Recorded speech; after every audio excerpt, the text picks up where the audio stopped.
Did you ever wonder why, if presidential campaigns are supposed to be about our future, the candidates spend so much time talking about the past? I think there are two reasons.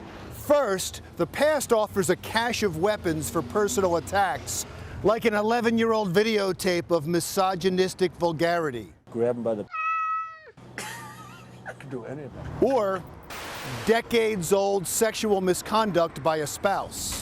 I did not have sexual relations with that woman. Mocking the disabled. This guy, I don't know what I said. I don't remember. Or mocking the criminal justice system. I never sent nor received any information that was classified at the time it was sent and received. Like them or not, the constant reminders of the opposition's failings are as effective at getting votes as they are at denigrating the system. And still, they don't do anything to improve our lives or lay out a vision for the future. In the reality show world that we live in, where most people know more about Kim Kardashian than they do about Bashar Assad, personal attacks are easy to digest and therefore they work. The other reason that the candidates use the past is equally as deceptive and destructive.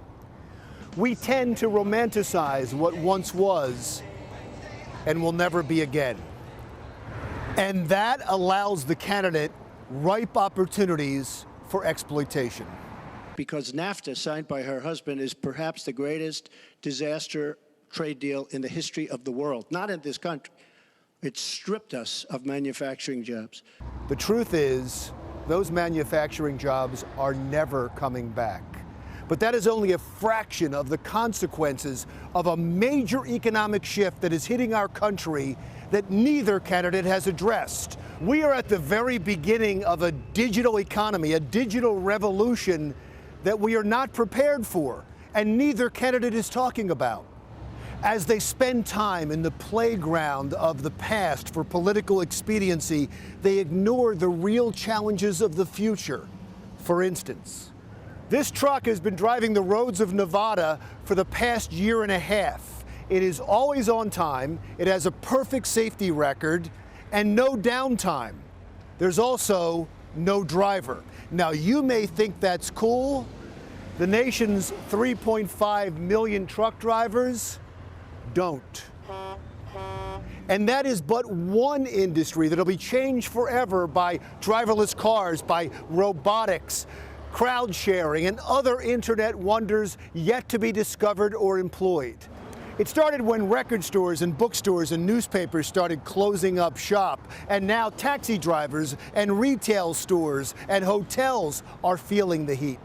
It's not that we still don't need those services, it's just that the digital age has provided us with new and more efficient alternatives. And in the wake of progress, millions of jobs will no longer be needed. But millions more will be created. And that's what we're not prepared for. The candidates should be refocusing on how displaced workers should be retrained and how our schools should be teaching both code and software engineering. But not a word. Instead, the candidates and the media that covers them, like, well, the Kardashians, drag the campaign into the mud of the past instead of focusing on the challenges of the future. The campaign, quite frankly, is a waste of time. We are on the precipice of a digital divide that many of us will be swallowed up by if we don't adapt. This is the most important issue facing our nation's economy and our future, and it seems like very few people are talking about it. Instead, our candidates are obsessed with each other, so we get attacks, not inspiration. It's just awfully good that someone with the temperament of Donald Trump is not in charge of the law in our country. Because you'd be in jail. See you next week. Secretary Clinton.